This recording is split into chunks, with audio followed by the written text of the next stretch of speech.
Souvenez-vous, en 2020, les Balkans suisses se paraient de drapeaux orange pour soutenir l'initiative pour des multinationales responsables. Malgré une très forte mobilisation et l'acceptation par le peuple, l'initiative n'a pas passé la rampe des cantons. Aujourd'hui, une version 2.0 est lancée. Mon œil, le podcast engagé de Public Eye. Je m'appelle Damian Vega et aujourd'hui on se penche sur la nouvelle initiative pour des multinationales responsables. Que ce soit les matières premières, l'agrochimie ou la pharma, les scandales des entreprises suisses pourraient alimenter ce podcast pendant encore longtemps. Alors, pour mieux protéger les droits humains et l'environnement, les ONG visent haut.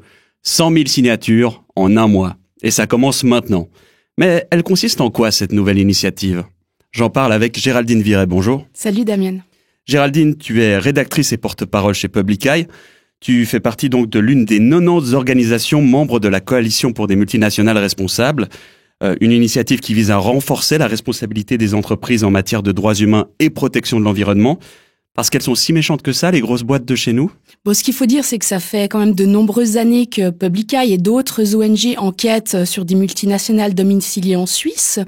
La Suisse a la concentration de multinationales la plus élevée par habitant au monde.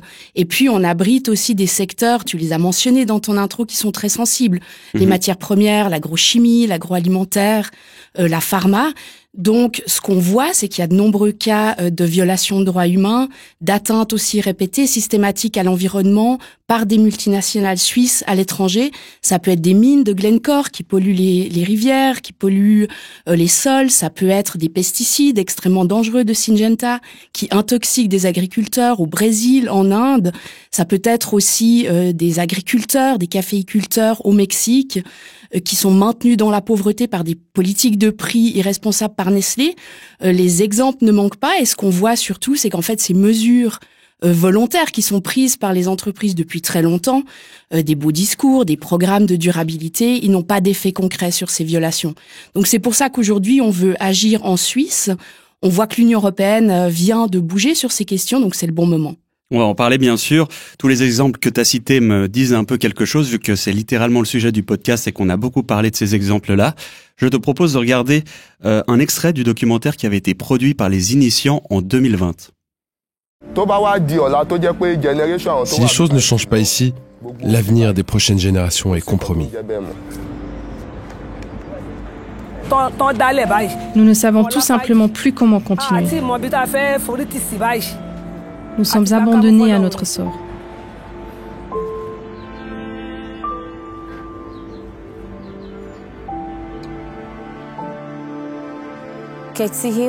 Nous demandons que Cerrejón agisse de manière plus consciente, qu'elle considère la santé de nos enfants comme prioritaire.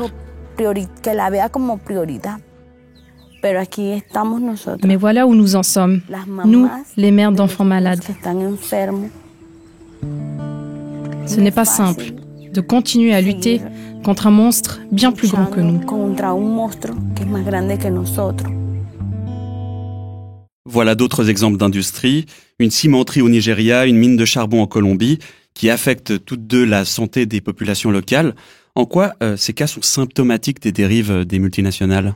Bon, moi, je crois que ces témoignages, ils sont vraiment très importants parce qu'on parle ici de cas, on parle d'exemples emblématiques, mais en fait, derrière ces exemples et ces cas, il y a des gens, il y a des êtres humains. Et là, on le voit très bien, les activités de ces multinationales ont un impact délétère sur les populations, sur les enfants. Il y a une citation ici, un témoignage qui m'interpelle particulièrement, c'est cette femme qui dit « C'est dur de lutter contre un monstre », plus grand que nous. Et je trouve que ça vaut la peine de s'arrêter 2 minutes sur ce terme monstre, parce que souvent dans cette campagne pour la première initiative, ou de manière générale, on dit les ONG veulent diaboliser les multinationales. Et je crois que vraiment ici, on n'est pas dans une discussion du bien contre le mal, mais quand on entend ces gens qui voient leurs enfants être empoisonnés par des activités minières d'une société qu'ils ne connaissent pas, dans des logiques de profit, je pense qu'il y a quand même quelque chose de monstrueux là derrière. Et puis surtout, ce terme de monstre, je pense qu'il est très important ici parce qu'en fait, ce qu'il y a derrière, c'est des inégalités de pouvoir qui sont immenses en fait. On a d'un côté des personnes qui sont victimes de ces activités, on voit qu'elles sont la plupart du temps situées dans des pays à revenus plus faibles, avec une très forte corrélation en fait entre les violations de droits humains, les pollutions systématiques et des contextes de précarité, de pauvreté, avec des États qui ne protègent pas eux non plus leur population de manière suffisante. Et donc, pour pallier à ces impacts, l'une des pierres angulaires de cette initiative, c'est l'introduction d'un devoir de diligence.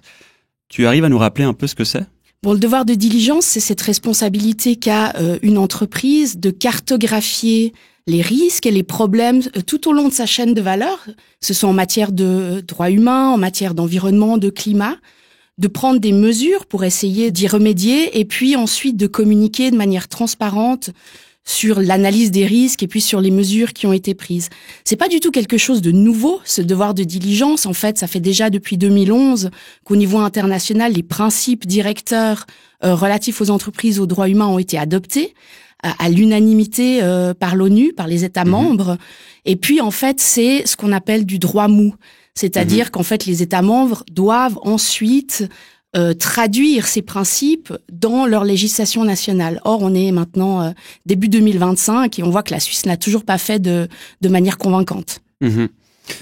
Pour revenir à cette première initiative, il y a eu vraiment beaucoup de choses. Alors, je parlais de ces drapeaux qu'on voyait un peu partout en Suisse. Il y a eu vraiment énormément de discussions dans les médias autour de cette première tentative. Qu'est-ce qui t'a le plus marqué dans cette campagne ? Bon, déjà peut-être un tout petit peu de contexte, un pli flashback. On est en 2015, la coalition lance cette première initiative pour des multinationales responsables. C'est vrai que moi, tout de suite, je me dis bon, quand même, ça va être assez difficile, faut être honnête. D'un point de vue déjà purement mathématique, en Suisse, ça fait depuis 1891 qu'on a cet instrument qui est formidable, l'initiative populaire.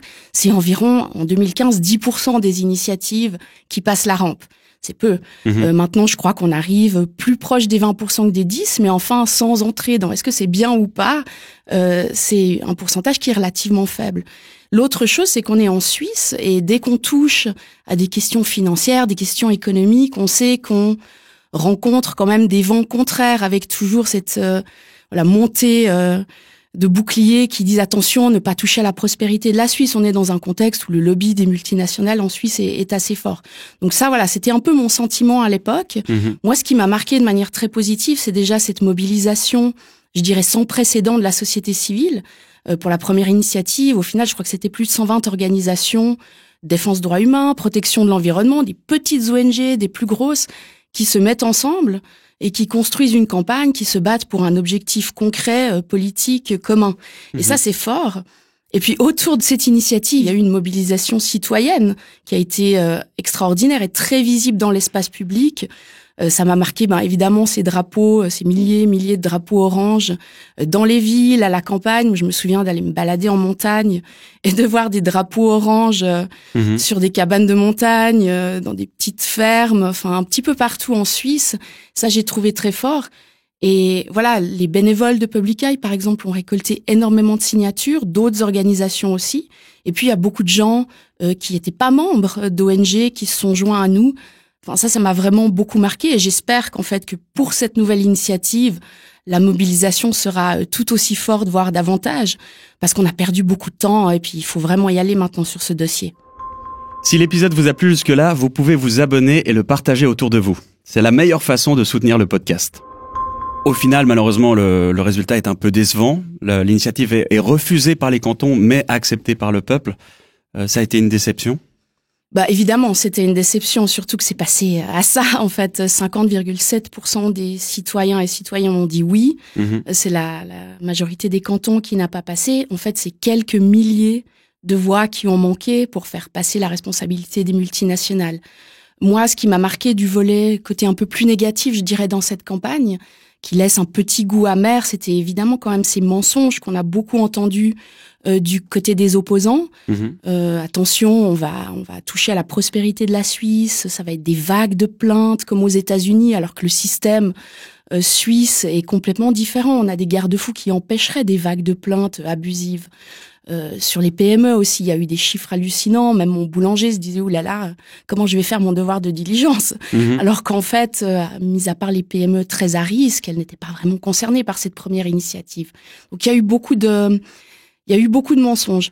Après, je crois qu'il faut pas s'arrêter à ça parce que finalement, on a réussi avec cette première initiative à mettre à l'agenda politique, médiatique et puis dans la rue, dans les cafés, cette question de la responsabilité des multinationales de manière complètement inédite. C'était pas un sujet avant. Et ça, c'était très fort. Et je crois qu'il faut maintenant capitaliser là-dessus pour relancer la machine, parce que l'Union européenne a bougé et la Suisse ne doit pas rester le seul pays d'Europe sans responsabilité contraignante des multinationales. Alors on va bien sûr parler de l'avenir, mais entre-temps, il y a quand même eu du mouvement en Suisse. Il y a eu un contre-projet, le contre-projet à l'initiative qui a été mis en œuvre en 2022. Est-ce qu'il a eu des effets ? Bon, je crois qu'on peut pas s'attendre à ce que ce contre-projet ait des effets concrets, parce qu'en fait, c'est un contre-projet qui est alibi, qui permet maintenant aux autorités suisses et aux multinationales de cacher leur inaction. Dans les faits, ils demandent ce que ces entreprises font depuis longtemps, c'est-à-dire produire de belles brochures pour montrer à quel point elles sont formidables en matière de droits humains, en matière d'environnement, en matière de climat. Dans les faits, la portée du contre-projet, ce sur quoi il porte vraiment, c'est extrêmement restreint. On a un devoir de diligence, donc de cartographier les risques, qui ne s'applique que pour les questions de travail des enfants et les minerais du conflit. Il n'y a aucun mécanisme de sanction, donc ce contre-projet n'a aucun effet. Et je me souviens d'un débat à Forum pendant la campagne ou juste avant la votation, une citation à propos de monsieur Dominique de Buman, ancien conseiller national qui fait partie du comité d'initiative, qui disait: ce contre-projet, c'est un animal complètement édenté. Et je me souviens, ça m'avait fait rire cette image, mais c'est exactement ça, c'est-à-dire que ce contre-projet, il fait peur à personne, et puis il mord pas, il y a pas de mordant. Donc allons-y, parlons de cette deuxième initiative. Entre la première et la deuxième, qu'est-ce qu'on garde et qu'est-ce qu'on rajoute ? Alors le devoir de diligence, ça reste au cœur de l'initiative, avec cette possibilité encore d'être tenu pour responsable juridiquement des violations de droits humains, des atteintes à l'environnement, par la multinationale ou ses filiales à l'étranger. Ça, c'est le cœur. Ce qui est nouveau, c'est une autorité de surveillance, comme dans la directive européenne, qui sera chargée de vérifier de l'application des règles. Les entreprises qui sont concernées, là encore, on s'est aligné sur la nouvelle directive de l'Union européenne, c'est-à-dire toutes les entreprises qui ont plus de 450 millions de francs de chiffre d'affaires et plus de 1000 employés. Les PME, donc petites et moyennes entreprises, sont explicitement exclues de cette nouvelle initiative. C'était en partie déjà le cas de la première mouture, mais là, on a renforcé ce point-là. Et puis, je crois vraiment ce qui est essentiel, c'est qu'on a un mécanisme de sanction qui est efficace, qui est cohérent, parce que sans sanction, en fait, il n'y a pas de responsabilité des multinationales. C'est ce qu'on voit depuis des décennies. Et là, cette deuxième version couvre aussi des aspects climatiques ? Il y aura aussi, effectivement, des dispositions en matière de climat, pour pousser les multinationales à baisser leurs émissions de CO2. Elles le promettent déjà beaucoup, mais il n'y a rien de contraignant. Donc là, on veut vraiment les inciter à le faire et c'est essentiel face à l'urgence climatique. Durant la campagne en 2020, le Conseil fédéral vous a mené la vie dure, en la personne notamment de Karine Keller-Souter, qui s'est beaucoup engagée pour le non.